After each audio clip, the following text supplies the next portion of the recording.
주제가 순종이 되겠습니다. 순종. 오전에 이제 그 신명기 28장 말씀에도 순종을 전제로 하여 그 모든 축복을 하시겠다 그런 뜻이죠. 자, 여기 이제 좀 나오는 이 순종의 주제는 좀 더 구체적이겠죠. 우리 생활 속에 더 깊숙이 들어와서 이제 하시는 내용입니다. 마음이 밝고 좋을 때는 순종하기가 참 쉽습니다.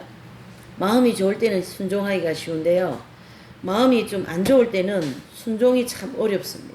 마음이 안 좋을 때 순종이 제일 어렵습니다.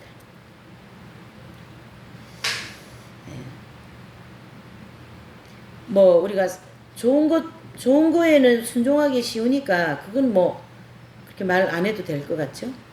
근데 이제 반대로 싫고 괴롭고 손해나고 그럴 때 순종해야 된다 이런 뜻이에요.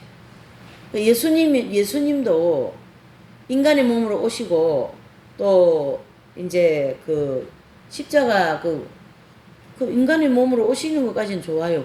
그러면 좀 사람 사는 것처럼 살으시면 그래도 좀 뭐 낫다고 얘기할 수는 없지만 근데 그 십자가 그 고난을 받으셔야 되잖아요. 제물이 돼야 되니까. 그게 좋은 거예요, 나쁜 거예요? 그 인간의 죄를 또 다 이렇게 뒤집어 쓰셔야 되잖아요, 예수님이. 죄를 제일 싫어하는 분이. 거기에 순종을 해야 된다, 이 뜻입니다. 그러니 순종의 대명사는 예수님이에요. 그렇게 싫어도, 손해나도. 그렇게 하나님의 아들을 포기하는 거죠. 그 십자가 지를 때는. 왜 그러냐면, 죄인이 십자가가 지어야 되니까. 죄인이 아니면 십자가 지으면 안 되잖아요. 그것도 하나님의 공의 안 맞는 거죠. 그러니까 하나님의 공의를 이루시기 위하여서는 이 십자가의 모든 것이 사실은 다 들어있기는 한데요. 이 하나님의 공의죠. 하나님의 사랑. 이 두 가지를 다 만족하는 게 십자가인데 하나님의 공의적인 입장에서 볼 때는 그러니까 죄가 없는 사람은 십자가에 달리면 안 되는 거예요. 그렇죠? 여기 달리면 안 되지. 그렇지만은 예수님이 달리셨어요. 이 공의의 조건이 어떻게 되는 거죠? 공의로운 이 조건이 어떻게 만들어집니까? 인간의 죄인을 예수님께 전가했으니까. 예수님께 전가했으니까. 그래서 죄인이 되신 거예요. 그러니까 하나님의 아들로서 죄인 되는 거 뭘 좋아하겠어요? 예수님도 싫지. 그래서 누가복음에 그 예수님 겟세마네 기도, 아버지여 이 잔을 나에게서 걷어가시옵소서. 그러나 아버지 뜻대로 되기를 원한다. 그렇게 말씀하시잖아요. 이 기도가 아주 유명한 기도죠. 이 잔은 무슨 잔이에요? 죄의 잔이죠. 죄의 잔. 이 잔을 마시고 싶어서 예수님 죄도 없는 분이신데 싫은 거예요. 싫지만 아버지의 뜻이 이루어지기를 원합니다. 이렇게 기도를 하시고 십자가를 지셨기 때문에 이 내용이 다 공의를 다 이루신 거예요. 하나님의 공의가 다 이루어진 거예요. 하나님의 공의 자체가 이런 게 성립이 안 되면은 예수님이 십자가에 뭐 박힐 수가 없는 거예요. 그게 공의잖아요. 하나님의 공의. 죄도 없는 분을 왜 십자가에 못 박아? 그러면은 그 법에 저촉이 돼서 안 되거든요. 하나님은 흠도 없으시고 점도 없으신 분인데 공의가 안 이루어지면 안 되죠. 그래서 이런 과정을 통해서 예수님은 죄인이 되신 거예요. 그래서 십자가에 달린 게 이 십자가는 하나님의 공의를 완전히 이루시는 그런 사건이 되는 거죠. 이 안에 뭐가 들었어요? 순종이 들은 거죠. 순종. 예? 예. 이게 순종의 본질적인 의미를 이렇게 우리가 찾아 들어가야 되는 거예요. 하나님의 이 본질적인 순종. 이 순종, 그래서 예수님은 순종의 대명사다 이렇게 볼 수가 있는 거죠. 이게 다 성립이 되는 거죠, 지금. 그래서 예수님도 이렇게 불편하고 죄가 싫었지만은 하나님 뜻을 이루기 위해서 죄를 덮어 씌시고 전가 받으시고 죄인이 되셔서 십자가에 달리신 것처럼 우리도 이제 이 모든 광야의 여정의 길을 가는데 예수님처럼 순종을 해야 된다. 그걸 얘기해 주시는 게 십자가예요. 이해되시죠? 이게 참.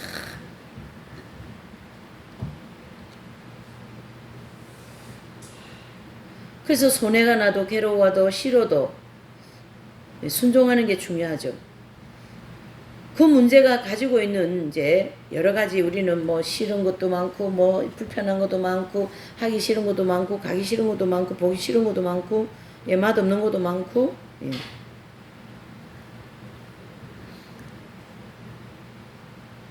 그래서 우리가 우리 어떤 관계적인 입장에서 가깝게 느껴지고 좋게 느껴지는 것하고 순종하는 것하고 차이가 있습니다. 순종이 잘 안 될 때 안 되기 때문에 성장이 늦어지는 거예요. 그러니까 영적 성장에는 필수 과목이 순종이에요, 여러분. 그렇죠? 이 영적인 광야 연단, 이 광야엘이 나와 있잖아요. 이 광야에는 순종이 필수 과목, 필수 과목. 예수님이 십자가도 순종으로 이루어졌고, 우리가 영적으로 성장하는 것도 순종으로 이루어지고, 다 순종 아니면 일이 안 돼요. 순종이어야 됩니다. 그래서 이 광야의 전체 내용은 순종으로 이루어진다. 이렇게 보면 돼요. 순종했기 때문에 이 열매가 익은 열매되고 순종했기 때문에 사람이 변화되는 거예요. 사람들은 뭐 그런 말 많이 하시대요. 사람은 안 변한다. 그래서 저는 그걸 반문하고 싶은 거죠. 변한다. 어떻게 해요? 십자가 안에서 변한다. 예수님 안에서 변한다. 변해야 천국까지 천국 안 변하면 천국 못 가잖아요. 그게 이 순종을 통해서 된다. 이런 뜻이죠. 순종이 이만큼 중요한 거예요. 안타깝죠? 안타깝습니다. 진짜 생각하면 너무 안타깝습니다. 이 안타까운 마음을 주님이 이제 새롭게 하시겠죠? 예, 하나님 편에서도 빨리 이 사람 성장시키고 싶지만은 순종 안 하면 성장이 안 되는 거죠. 그러나 빨리 성장을 시키고 싶은 분들을 향하신 하나님의 섭리가 있어요. 뭐 하시게요? 순종하시게끔. 예. 하나님의 섭리에 따라서 우리를 성장시켜 나가십니다.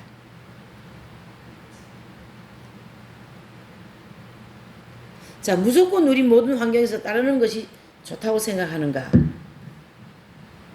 그것은 무조건 우리가 환경에서 따르는 것이 좋다고 생각하는 것은 개인별로 각양각색 다양하기 때문에 그 점을 강조하면 안 된다. 자, 잘 들으셔야 됩니다.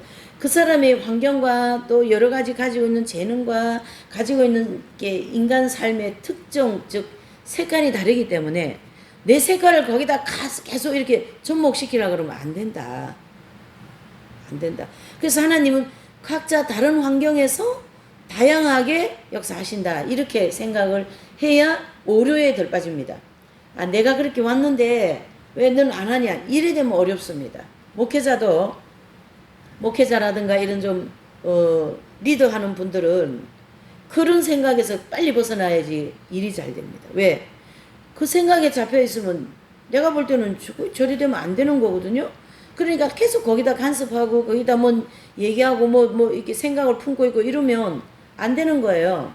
뭐 어떻게 해요? 그 마음을 탁 내려놔 버리고 저 사람의 형태에 맞게끔 하나님 역사하시라고 이렇게 기도하는 거죠.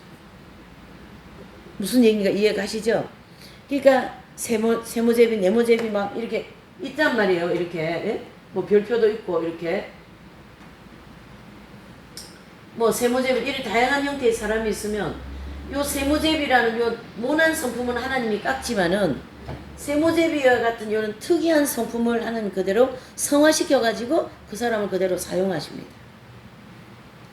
그러니까 12 제자들을 보면 그런 이제 내용들을 잘 정리해 볼 수가 있는 거죠. 베드로와 같은 사람, 또 사도 요한과 같은 사람, 안드레 같은 사람. 안드레 같은 사람은 성품이 온유하고 아주 이래 좀 그 형제들 같으면 큰언니 아니면은 큰오빠, 예, 그러한 유형의 성품이에요. 도마 같은 사람 아주 정의롭잖아요. 정직지파. 아마 정직지파의 지파장이 도마일 거예요. 도마. 예?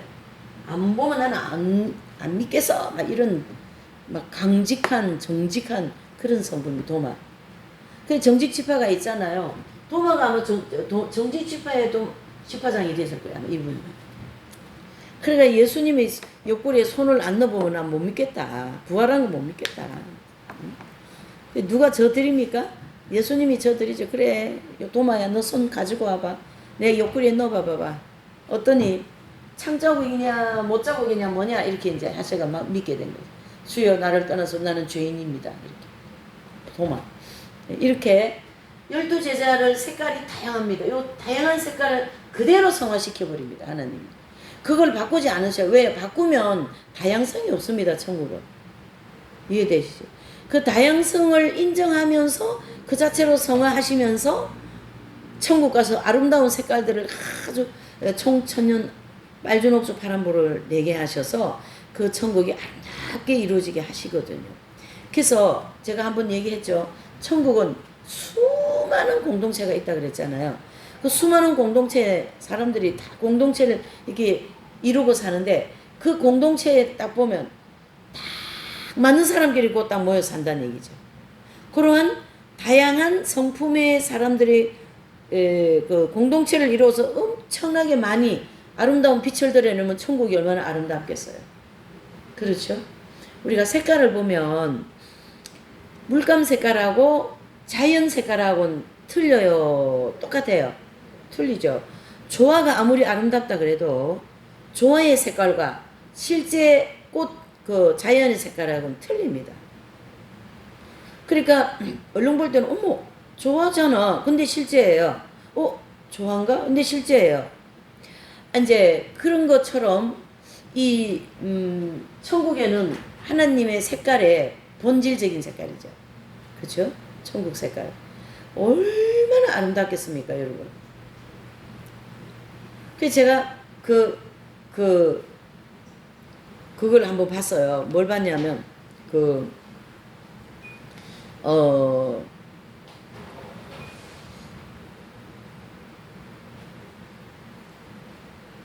뭘 봤냐면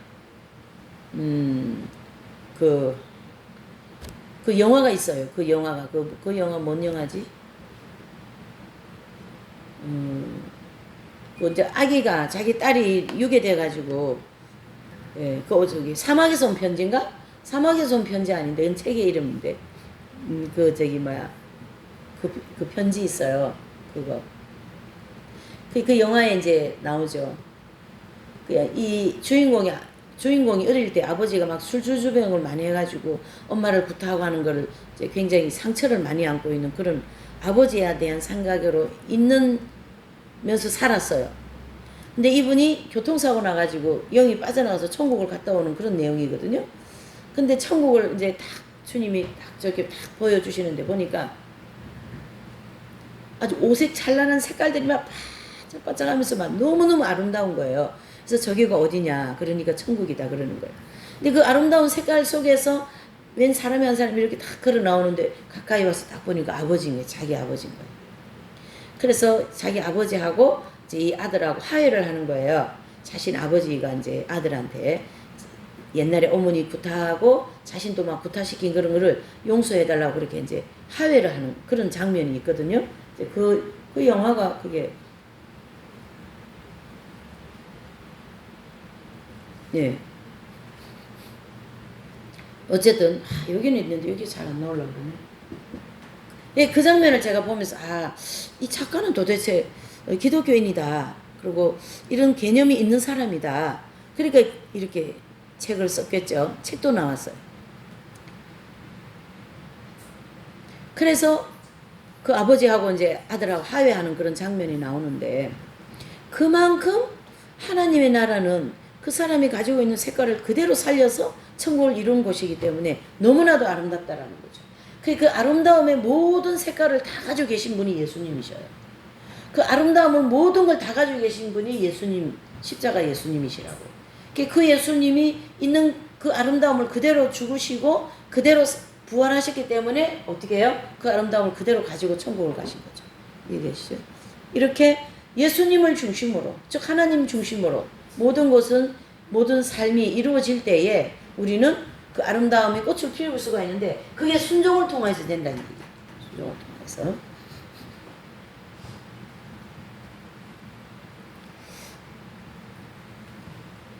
자, 개인별로 다양한 각양각색이니까 그 점을 강조하면 안 되고 예수님 중심으로만 결론이 나오면 됩니다. 아무리 색깔이 당신이 아름다워도 자기 중심적인 거는 빛이 아니고 하나님 중심이 아니거든요. 그러니까 어떻게 되는 거예요? 아름다운 그 재능을 가지고 하나님 중심으로 사용하라. 아름다운 재능이 많이.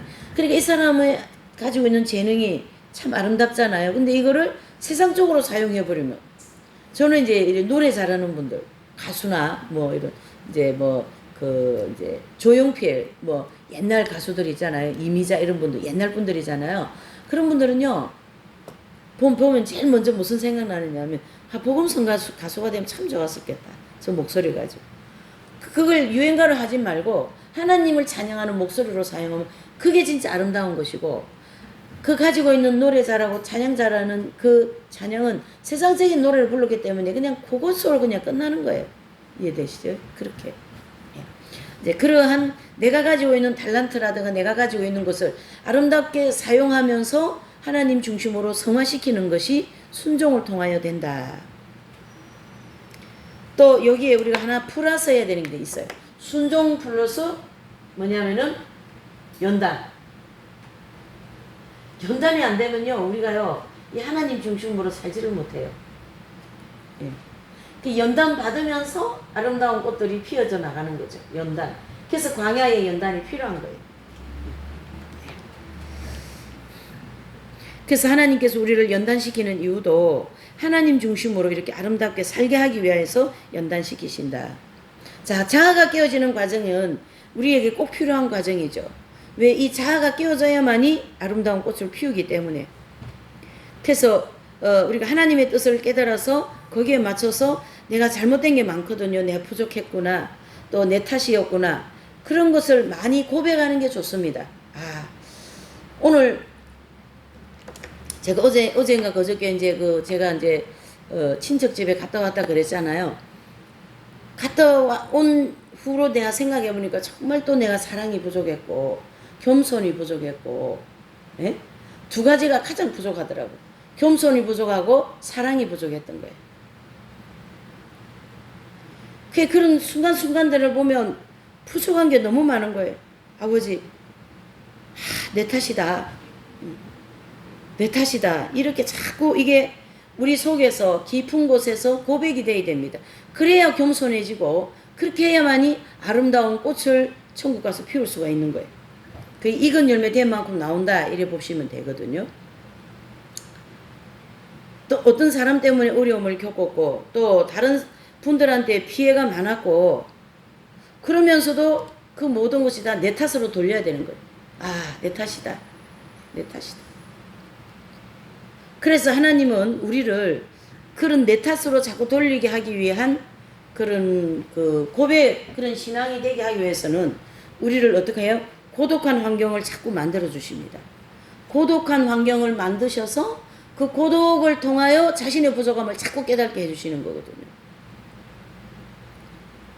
그래서 고독한 환경을 만들어서 자꾸 자신을 반성해 보게 하시고 결국 내게 부족함이 있었구나 이 결론에 도달할 수 있도록 하나님께서는 자아를 깨트리신다는 얘기죠.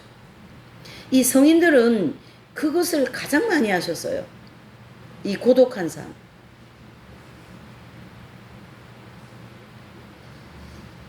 그래서 이분들은 별로 잘못한 것도 없는데 내 탓이라고 그러신다니까요. 내 탓이어도. 그래서 선생님을 제가 이렇게 옆에서 뵐 때 그분이 이제 오실 때 이렇게 해서 좀 힘들었습니다. 오기가. 예? 그렇게 손님이 오셔서 말씀하시면 선생님은 꼭 그렇게 말씀하시더라고요. 그러셨군요. 제가 부족해서 그 얘기를 못 해드렸군요. 제 탓이구만요. 그 얘기를 정말 많이 하셔요. 그분이 선생님과 약속하면서 이제 오시는 과정에서 무슨 일이 있었고 그런 얘기를 이제 선생님 댁에 딱 처음에 오시면 인사 겸해서 이렇게 얘기하시거든요. 그러면 이제 가만히 듣고 계시다가 어떤 내용이 선생님하고 관계되어 있고 내용이 오고 가고 할 때 좀 부족했던 게 있었다고 느껴지면 바로 그러셨군요. 제가 미처 그걸 몰랐군요. 제 탓이구만요. 참 저의 탓이네요 하면서 바로 내 탓으로 나오는 거예요. 그러면 그 손님은 그 빛에 밝은 빛이잖아요. 그 겸손한 빛에 그냥 마음이 막 녹아내려 버리는 거예요. 그러니까 제가 그 밝은 선생님의 그런 밝은 빛된 그 삶에 얼마나 이렇게 매료가 되었으면 인생을 바꿔버렸겠어요. 그거는 하나님의 능력이거든요. 그분 속에 있는 생명의 능력이 사람을 그래 바꿔놓게끔 한다라는 거죠. 그게 바로 영권이다 이렇게 얘기합니다. 보통 이제 우리가 뭐 기도원 같은데 우리 신앙생활 지금까지 해온 것 중에 정리해야 될 거 엄청 많습니다, 여러분. 영권은 뭐 귀신 쫓고 또 막 예언다고 물론 그것도 영권이긴 하지만 그거는 진정한 영권은 아니에요. 주님이 주신 은사에 대한 능력이죠. 은사죠, 은사. 바로 그분의 그 극치적인 겸손한 삶의 향기를 통해서 사람을 바꾸는 그게 영권이지. 안 그렇습니까? 그게 영권이죠. 그래서 뭐 기도원이고 뭐 이런 데 보면 보편적으로 하시는 얘기들, 그게 뭐 좀 능력 나가면 막 영권 뭐 그런 거 얘기하는데, 그거는 영권이 아니지요. 그 예수님을 온전히 닮은 그런 모습에는 거기는 영권이 있는 거예요. 생명이 합일되어진 거기에 영권이 있는 거지. 그렇죠. 자아가 다 깨어지고 예수님의 인격이 그대로 드러나는 예수님의 향기. 그래서 바울 사도는 너희는 그리스도의 편지라 그랬습니다. 향기라 편지라 그랬습니다. 광야 연단 과정이 이 자아가 깨트려지기 위한 하나님의 뜻을 따라 모든 것이 진행됩니다. 자, 하나님은 내가 너에게 이번에는 이 자아를 깨트려야 되겠다. 이게 하나님이 딱 이제 작정을 하셨어요, 이 사람을. 그러면은 이분이 그래도 잘 따라가는 거예요. 이렇게 순종해서 요걸 아주 이쁘게 보시는 거예요. 그래서 하나님이 이 사람을 계속 연단이나 이런 다양한 환경을 통하여 이 사람을 뭘 시켜요? 영적인 성장을 시켜나가는 거예요. 뭘 통하여서요? 순종을 통하여서. 그게 영적으로 성장해 나가는 것이 바로 그리스도의 편지고 향기고, 완전하게 성장되고 난다면 예수 그리스도의 생명을 통하여 이게 나가는 거죠. 예수 그리스도의 생명을 통하여서 나간다. 그래서 여기도 이런 얘기를 하십니다. 자아가 깨어지는 것이 가장 큰 축복이다. 광야 연단 과정이 자아를 깨트리기 위한 하나님의 뜻을 따라 진행되는 것이거든요.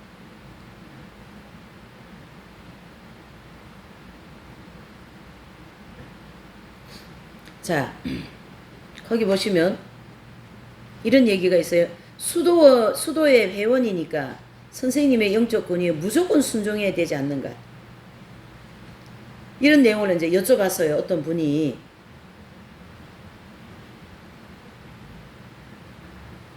그러니까 자신의 생각으로 이해가 안 될지라도 선생님 뜻이니까 따르는 것이 더 하나님 기뻐하지 않을까요? 이렇게 이제 질문을 했다는 얘기죠. 그런데 그 선생님이 하시는 말씀은 그렇습니다. 저는 무조건 권위에 따르기를 바라지 않습니다. 또한 우리 공동체에서 성경의 핵심 진리를 처음으로 증거하는 사명을 받은 사람은 누굽니까?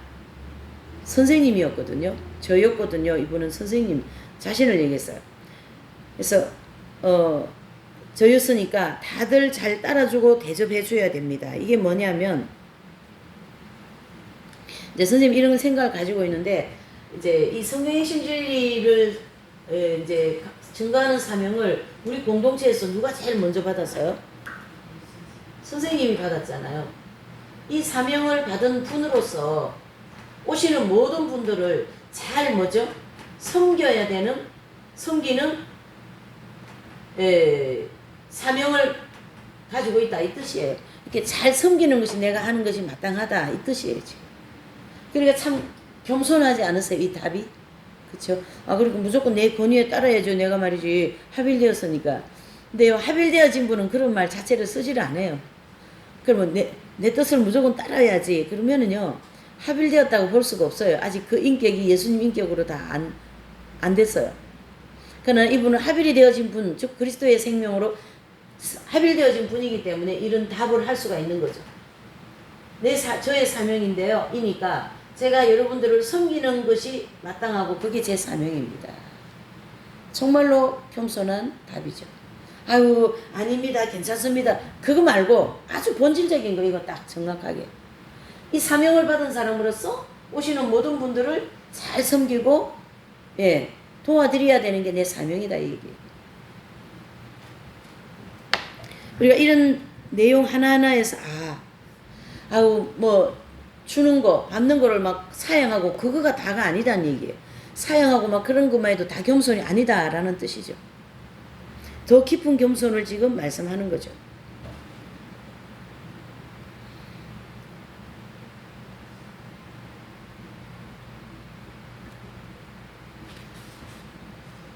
또 중요한 것은 모든 일이 일사천리로 이루어진다면 이 전어는 누구를 가르쳐 얘기할까요? 예, 저는 망하는 거예요. 무슨 뜻이냐? 모든 사람들이 선생님이 뜻이니까 무조건 따르라 그러면은 이분은 망하는 거예요. 여기서 뭐 염소같이 들이받는 사람, 뭐 하는 사람 막 많이 있어야 선생님은 더 이 안에서 뭘 만들어냅니까? 열매를 맺는 생활한다 이런 뜻입니다.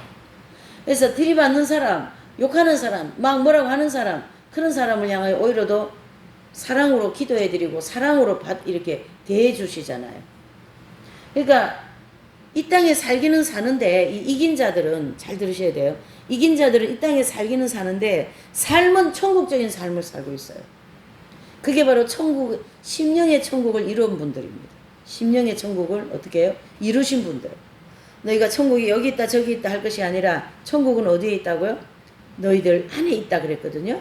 그 안에 천국이 다 이루어져 버렸어요. 이분들은. 그러니까 예수님도 12제자들도 사도 바울도 막 복음 전할 때 100%다 사도 바울 따라줬습니까? 그러면은 강의 위험, 동족이 위험, 뭐 40에 가면 태장을 몇 번 맞고 배고픔, 헐벗음 그런 기록이 있을 수가 없죠. 성경에. 근데 그런 기록은 들이받는 사람이 더 많다 이 얘기지. 얼마나 많았겠어요.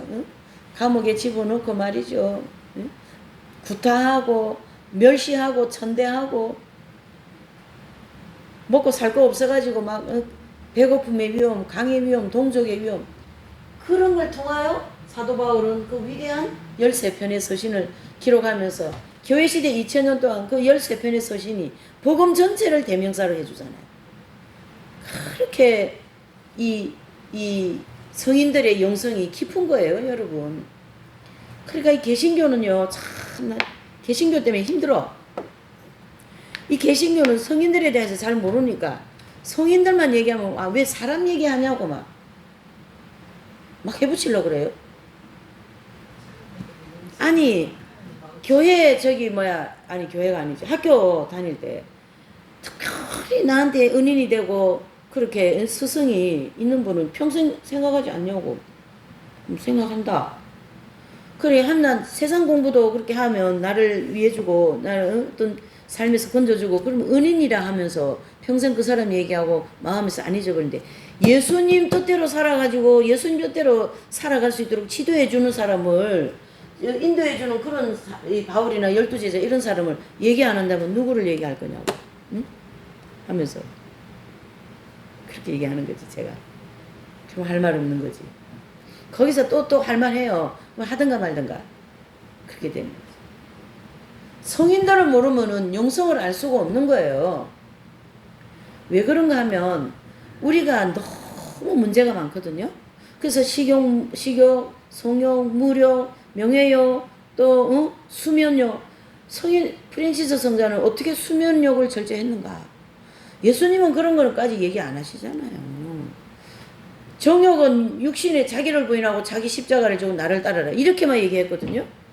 자, 자기 십자가, 자기가 바로 정욕이거든요. 자기가. 이 자기. 또 성경에는 여기를 또 옛사람, 그 사람. 그래서 성경에 예수님이 이 자기를 부인하라 그랬죠. 자기를 부인하고 십자가를 져라. 이렇게 얘기하셨거든요. 그러니까 이 자기가 종욕이라고요. 이 자기가 옛사람이라고. 자기가 그 사람, 천국 갈 수 없는 이걸 가장 잘 실천하면서 사는 분들이 성인들이거든요. 그러니까 식욕을 어째 절제했는가? 물욕을 어떻게 절제 십자가에 못 박았는가? 명예를 어떻게 십자가에 못 박았는가?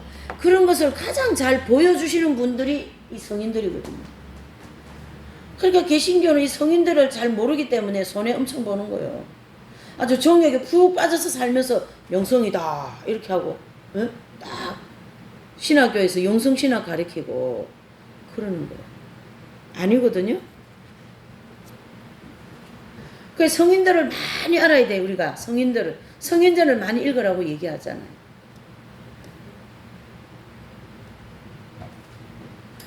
참. 그러니까 이분들은 이렇게 막 들이받고 이런 사람들을 진짜로 더 사랑해버립니다. 말로가 아니라 마음에서. 예. 그러면 옆에서 보면 저런 걸 어떻게 해야지 이렇게 할 때가 있어요. 너무 심하게 하기 때문에. 그런데요 선생님은요 더 그분을 사랑해요. 그러니까 안에서 이 생명력이 사랑의 능력이 막 나가는 거지. 그게 바로 고린도전서 13장 사랑장인 거거든요. 그건 다 어떻게 해서 된 거예요? 순종을 통하여 됐다 이런 뜻입니다. 순종이 이만큼 중요한 거예요. 거기도 나오죠. 일사천리로 그 선생님을 따르게 하면 선생님은 교주되는 거예요. 그렇게 되면 안 되는 거예요. 들이받는 사람들 많을수록 축복이다 이렇게 얘기하시는 축복. 이미 자아가 다 깨어지고 그 옥합 같은 그 항아리가 다 깨어져 있는데 이렇게 딱 붙어져 있어서 조금만 이렇게 닿으면 그 자아가 와르르 또 깨어지고 와르르 무너지고 또 붙고 와르르 무너지고 또 붙고 그런 원리다 이 뜻이죠. 모세도 보세요. 모세도 이 광야에서 이스라엘 백성들이 모세 말만 듣고 모세만 쳐다보고 갔으면 모세는 망하는 거예요. 모세를 향하여서 너희가 말이지 우리를 매장지가 없어서 여기까지 끌고 왔냐 그러고 막 응? 조금 전에 만나 먹고 난 다음에 또 모세를 비방하고 목 마르니까 또 모세를 비방하고 말이죠. 홍해 바다 앞에서 또 모세를 비방하고 고라와 같은 이런 당을 지어가지고 막 모세하고 아론하고 막 비방해대고 너희들만 하나님 종이냐 우리도 하나님 종이다 이렇게 하면서 말이죠. 네. 이런 걸 통하여 더 많이 모세는 성령의 열매를 맺어라. 그래서 모세가 얼마나 온유했으면요 모세의 온유가 지면을 덮더라 이렇게 성경을 기록하고 있어요. 그러나 이 모세께서 애굽에 여기 세상이잖아요. 애굽은 세상이잖아요. 이 애굽의 모세는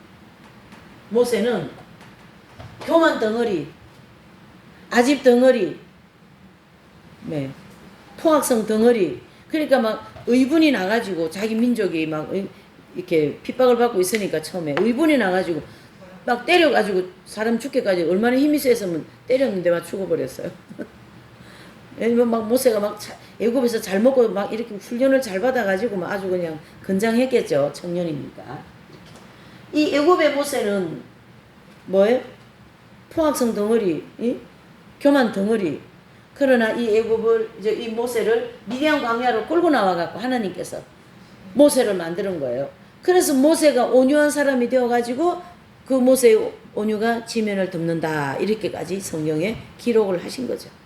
하나님이 온전하게 사용할 수 있는 위대한 지도자가 되었다. 이런 뜻입니다.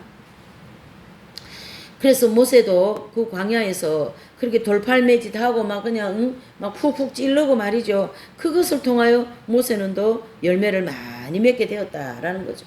그래서 욕을 먹고 비방을 듣고 무시를 당하고 불순종하고 말이죠. 근데 할지라도 하나님은 어쨌든 손해나게 하지 않으신다 이런 뜻이죠. 그래서 모세의 입장에서도 백성들이 순간순간 어려움이 생길 때마다 반역하고 원망하고 불평하고 할 때 모세는 굉장히 좋은 거예요. 모세가요 이스라엘 백성들이 불평하고 원망할 때마다 뭐 하셨어요? 홍해 바다 앞에 막 이제 이스라엘 백성들이 말이죠 또 매장지가 없어서 우리 모래바닥으로 무덤을 만들래나 막 이렇게 소리 지를 때 모세가 어떻게 해요? 하나님께 아버지 어떻게 할까요? 지팡이를 들고 홍해 바다를 가리키라. 우리가 그 성지를 가면 애굽을 가겠죠. 거기 홍해바다 보지 않겠어요? 제가 그 유튜브 홍해바다 봤는데 진짜 홍해바다가 물이 파랗고 좋더라고요. 아주 너무 이쁘더라고 바다가요. 물이 이렇게 깨끗하냐 하는 정도로. 그렇게 그 홍해 바다를 쫙 가르지 않았습니까? 네.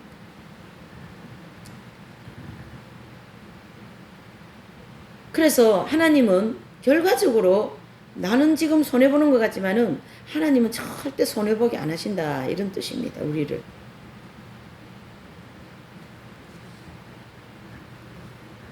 그래서 순간순간 어려움이 생길 때마다 반역하고 원망하고 불평하는 것은 오히려 더 좋은 겁니다. 해서 열매를 맺는 거죠. 제가 이거 직접 봤어요. 저도 선생님 옆에서. 선생님 막 여러 가지 일이 막 머리 아픈 일이 많이 있었어요.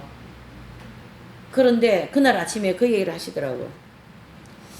이런 일이 있을 때 선생님은 어떻게 생각하시냐면 이 일을 통하여 어떻게 열매를 맺을까 이런 생각하신다라는 거예요.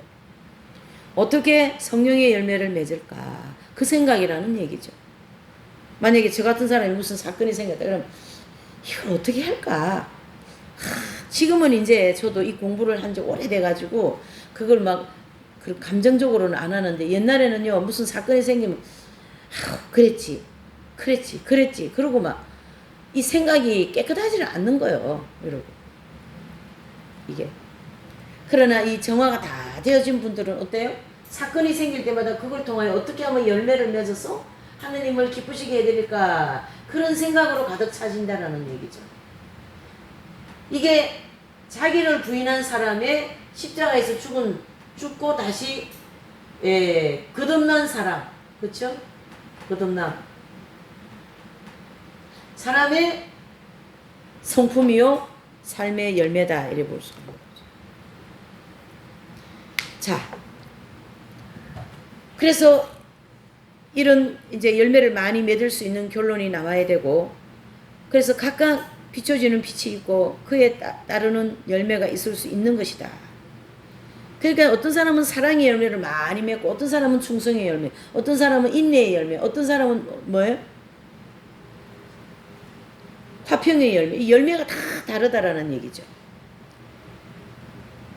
그래서 그 열매 중에 뭐가 더 좋은가 생각하면 당연히 그것은 모세를 향하여 원망하지 않고 하거나 불평하지 않고 반역하지 않고 돌멩이를 던지지 않고 가만히 참고 견뎌보자. 지금의 불합리하고 엉터리 같아도 하나님께서 인도하시는 종이니까 뭔가 있을 것이다. 공연이나만 손해보지 말자. 이게 가장 중요한 것이다라는 거죠. 무슨 말이냐면요. 여러분들이 이제 생활 속에 뭐 이웃 사람, 옆에 사람, 뭐 교회 사람, 뭐 성당 사람 이렇게 관계적인 게 있잖아요. 그런 사람들을 향하여서 그냥 인내해야 될 것도 많고 정말 보기도 힘든 건데 많이 오랫동안 봐줘야 되고 그럴 때 그것을 잘 해 나간다면 그거야말로 수지 맞는 일이 없다 이런 뜻이죠. 그래서 내가 괜히 그 사람 때문에 막 뭐라고 해가지고 손해볼 필요가 없는 거예요. 또 저거 왜 저러냐 그렇게 해가지고 뭐 정부를 막 내가 막 혈기내고 이렇게 할 필요가 없는 거예요. 저도 마찬가지예요. 제가 합당하지 않은 저쪽에 보면은 막 미친 이러잖아요. 미친 소리를 잘해요. 미쳤나봐. 그것도 욕인데 그걸 왜 자꾸 하냐 이거지. 응? 아주 의분이 나가지고 화가 나가지고 막 나라를 말아먹는다. 나라가 말이지 이게 뭐냐. 그때 지금은 아니고요. 그때 우리 좀 그렇잖아요. 하나님께서 우리를 그런 환경을 통하여 그들에 대한 긍휼의 마음을 품어라. 그 뜻이 되는 거죠. 결과는 하나님이 만들어내신다. 이렇게 되는 거죠. 그러한 것 때문에 내가 괜히 입술로 범죄하지 말고 마음으로 범죄하지 말라. 손해보지 말라. 이 뜻입니다.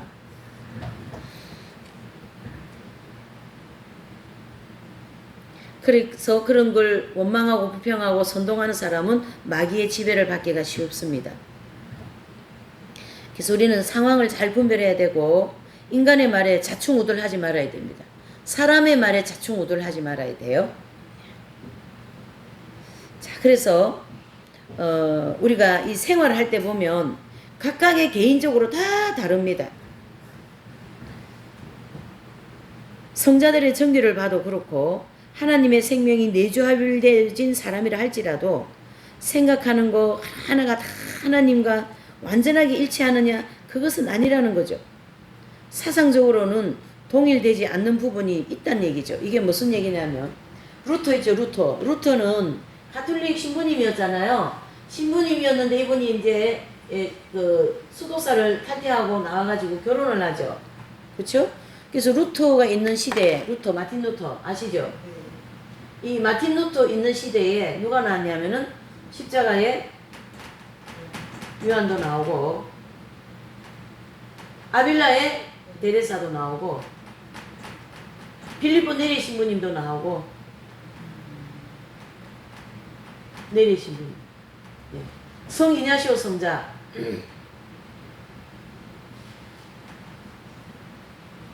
이분들이 다 이 시대에 다 나왔어요.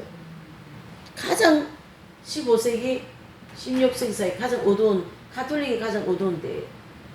그래 대성자잖아요. 십자가 요한 성자, 아빌라의 데레사 뭐 이런 분들, 빌립보 내리신 분 이런 분들, 성 이냐시오 성자, 예? 아주 가톨릭에서 뺄 수 없는 성자 성녀들이잖아요. 그렇죠. 그런데 이분 특히 십자가 요한 성자 이분은 루터를 이단이라고 해요. 자, 이긴 자이기 때문에 다 이분도 이긴 자, 두 분 다 이긴 자거든요. 천국 가서는. 근데 이 땅에서는 요한 성자는 이분을 이단이라. 왜? 자신이 가지고 있는 사상을 중심으로 해서 보는 거거든요. 내가 가지고 있는 사상은 물론 하나님 중심적인 건 있지만 수도자로서 파괴하고 나갔다. 그게 큰 거예요, 생각이. 그래서 이단이다 이리 얘기한 거거든요. 예. 그러나 천국 가서 보니까 루터가 이단이에요? 아니에요? 아니잖아요. 그것은 하나님의 섭리 속에서 루터를 가톨릭에서 빼내가지고 가톨릭의 이 어두운 이 왜곡되어진 면죄부 교리를 바로 세우기 위한 하나님의 전체적인 작업이었거든요. 이렇게 하나님의 큰 넓은 깊은 뜻을 우리가 알아야죠. 그러려면 이런 내용들을 이제 다 알아야 되는 거죠. 그렇죠? 네. 이런 분들이 뭐 성이냐시오 성자 엄청나잖아요. 아주 경건 그 훈련에 아주 그냥 예. 그 책이 있잖아요. 이냐시오 영성 책 소책자 유명하죠. 이름 빌립보 내리신 분 이분은 어린아이들 오라띠오 그 어린아이들을 통하여서 막 성가대도 만들고 그래가지고 막 빵도 얻어먹이고 이래가지고 성인된 분이거든요. 이분은 지식이 별로 없어요. 그냥 뭐 그 다 떨어진 수도복 입고 애들하고 그냥 놀고 막 예? 그렇게 하면서 익은 열매 되신 분.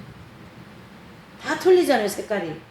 예? 이분 이냐시오 성자는 막 성모일가 만들어 놓고 막 1분 1초도 안 틀리게 12시 되면 기도하고 예?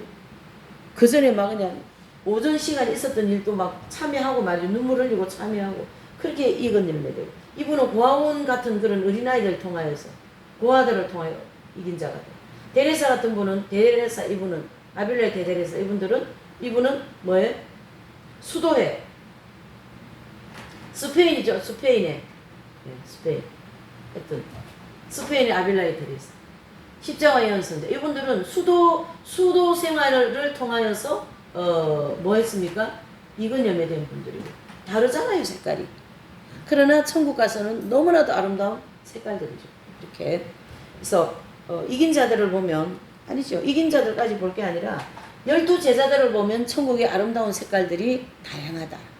그래서 우리는 다양성을 인정하는 마음이 필요하고 그런 겸손이 필요하다. 그것도 순종을 통해야 되는. 아니야. 당신은 너는 누구는 그 단체는 이렇게 돼야 돼. 그게 자기 중심이거든요. 그걸 내려놓고 그냥 저긴 저렇게 해서 가는가 보다 이렇게 그 뜻에 그냥 순종해서 가는 거예요. 그렇게 가다 보면 다 하나님이 더 좋게 만들어 놓으시는 거거든요. 이게 자아가 많이 깨어진 사람의 신앙의 모습입니다. 신앙생활의 모습. 이해되시죠? 자, 우리가 여러 생활하다 보면은 별 일을 다 만나고 별 얘기를 다 듣고 별 사람을 다 봅니다. 그렇지만은 그 별 사람이 안 좋고 세상적이고 막 정욕적이고 그런 데 따라가라는 게 아니라 그런 부분을 보면 그냥 같이 그것 때문에 범죄하는 일은 하지 말자 이런 뜻이죠. 그렇죠? 손해보지 말자 이런 뜻이에요. 이분들이 다 그리스도의 편지요 향기들 아닙니까? 우리는 부분적이라면 이분들은 삶 전체가 그래 보여준 분들이죠. 대단한 분들이에요. 그래서 이긴 자들을 많이 알아야 되는 거예요. 그래서 성경의 핵심 진리는 이긴 자들을 가장 잘 가르쳐주는 진리가 이 진리입니다. 그래서 강력하게 힘이 있는 거예요. 똑같은 성경 공부인데 잘 들어보세요. 마지막입니다. 똑같은 성경 공부인데 이긴 자들이 많이 접목되면서 성경 공부가 계속 진행되는 그 공부에 사람들이 더 빨리 변화가 됩니다. 그만큼 이긴 자들은 천국에 있는다 할지라도 강력한 그 사람들의 영의 힘이 있다는 얘기죠. 영성의 힘. 그래서 프랜시스 성자는 지금 돌아가신 지가 12세기 분이니까 약 800년 넘은 분인데 지금까지 우리한테 감동을 주고 있잖아요. 이분들보다 더 빨리 나온 분들이에요. 이분들은 다 15세기, 16세기 이때는 약 500년 전 분들이에요. 그러나 이 프랜시스 성자는 800년 전 분이에요. 800년 전. 800년 전 분이라도 더 강력하게 빛을 비추고 계시죠? 12제자 어떻습니까? 성경에서 계속 12제자들의 빛이 우리에게 비춰지고 있는 거죠. 사도 바울도 마찬가지. 그래서 하나님께서 우리를 순종이라고 하는 이 타이틀 하나를 통해서 이러한 거대한 일을 해 나가시고 이 일을 통하여 세상에 빛을 비춰주시더라. 이렇게 정리를 해볼 수가 있습니다. 자, 순종이라는 단어 하나가 우리에게 이렇게 많은 진리를 또 만들어 이렇게 이제 들려주시는 이런 참 하나님의 이 말씀의 이 무궁무진함을 좀 저는 많이 느끼네요. 제가 강의를 하면서도 제가 막 느껴지는 거예요. 이게 야, 이 순종이 이렇게 아름답고 귀한 거구나. 그렇게 생각해 볼 수가 있습니다. 자, 우리 찬양 한 장 부르시고